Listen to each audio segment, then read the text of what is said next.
okay အဲ့တော့ကျွန်တော်တို့ Kubernetes ကိုစပြီးတော့လေ့လာရမယ်ဆိုလို့ရှိရင်သူ့ရဲ့အခြေခံအကြဆုံးနဲ့အရေးအကြီးဆုံးစပြီးတော့ကျွန်တော်ထိတွေ့ရမယ့်အရာဒီဘာလဲဆိုတော့ Kubernetes ရဲ့ pod ဆိုတဲ့ဟာကိုစပြီးတော့ကျွန်တော်တို့ထိတွေ့ရမယ်နော်အဲ့တော့ pod ဆိုတာဘာလဲဆိုလို့ရှိရင်ဒီကျွန်တော်တို့ဒီ computing unit တွေပဲလို့ပြောလို့ရတယ် okay right အဲ့တော့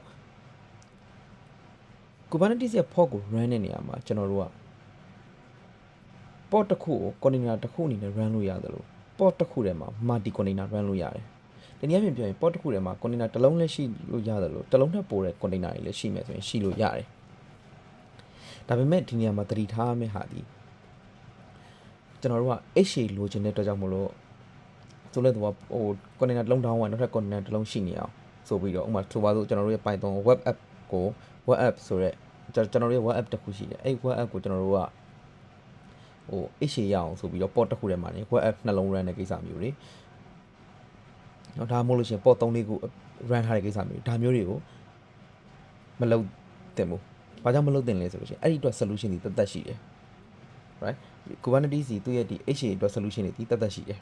။နောက်ပိုင်းကျလို့ရှိရင်ကျွန်တော် LAN နဲ့လောက်ရမယ်။ဒါကြောင့်မလို့ကျွန်တော်တို့အနေနဲ့မလိုအပ်ဘူးဆိုလို့ရှိရင် port တစ်ခုထဲမှာ multi container မ run တာအကောင်းဆုံးပဲ။ဆိုလဲဆိုတော့နောက်ထပ်တနည်းပြန်ပြောရမယ်ဆိုလို့ရှိရင် port တစ်ခု container တစ်ခုပဲ run တာဒီပို့ပြီးတော့တင့်တော်တယ်။ multi container သုံးလို့ရတယ်သုံးရမယ်ဆိုတဲ့အချိန်မျိုးဒီဘာလဲဆိုလို့ရှိရင်ကျွန်တော်တို့ဒီ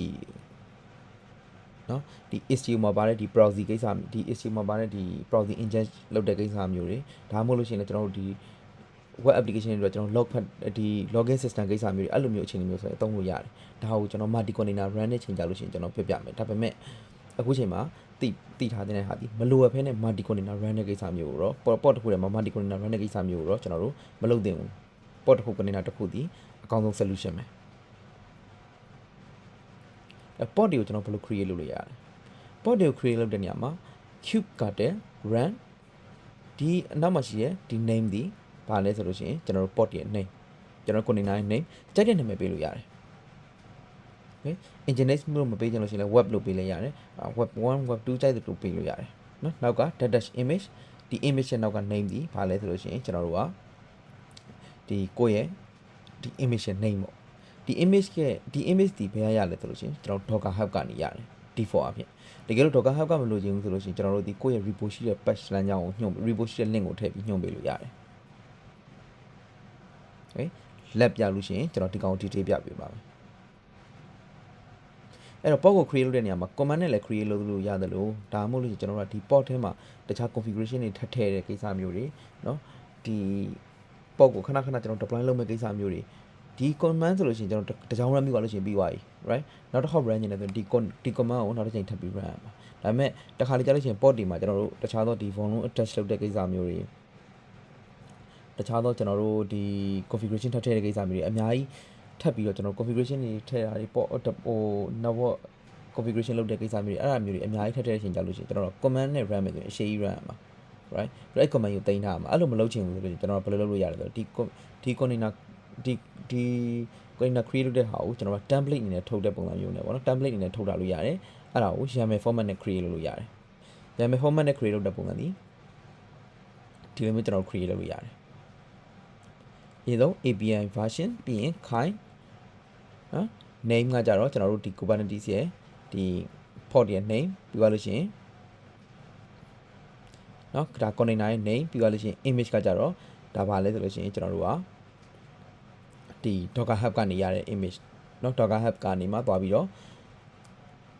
ဘယ် image ကိုသုံးပါလဲပေါ့နော်အဲ့ဒီအဓိပ္ပာယ်နော် command ကတော့ဒီ command ကြောင့်ကျွန်တော်နောက်ကြရင်ရှင်းပြမယ်နော် command ရဲ့ဒီ org policy ကိုကျွန်တော်နောက်ကြရင်ရှင်းပြမယ်အခုလက်ရှိသိရမှာတော့ကျွန်တော်တို့ကဒါ meter data ပြီးရင် container ရဲ့ name ကကျွန်တော်တို့ဘာလဲဆိုလို့ရှိရင် hello လို့ပြောတယ်သူကနော်ဒီဟာဒီကြိုက်တဲ့နာမည်ပေးလို့ရတယ် image က busybox ဒါဒီ docker hub ကနေရတာ okay အဲ့တော့ container run ပြီးသွားလို့ရှိရင်ကျွန်တော်တို့ကပေါ်မဲ့ command ဒီဒါမျိုးပေါ်ပါလိမ့်မယ်အဲ့ကြည့်တဲ့ကျွန်တော်တို့မှာ run ထားတဲ့ container ကျွန်တော်တို့မှာ run ထားတဲ့ port တွေကိုကျွန်တော်ကြည့်မယ်ဆိုလို့ရှိရင် cube get port ဆိုတဲ့ command နဲ့ကြည့်လို့ရတယ်ကြည့်တဲ့နေရာမှာ nginx ဆိုတာဒီ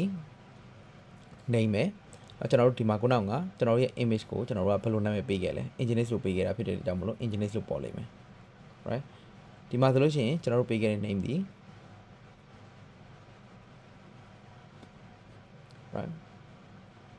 hello လို့ပေးခဲ့တာဖြစ်တဲ့ကြောင့်မလို့သူ့ရဲ့နာမည်ဒီနေရာမှာဆို hello လို့ပေါ်လိမ့်မယ် status က running လို့ပြနေတယ်ဒါဒီ running ဖြစ်သွားပြီဆိုတဲ့အဓိပ္ပာယ်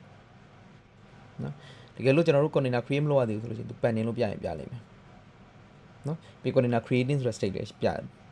လိမ့်မယ်နော် restart က0ဆိုလဲသူကဒီ container ဒီတစ်ခါမှ restart မကြတာဘူးလို့ပြောတာ each က88 minutes နော်ဒီ container ရဲ့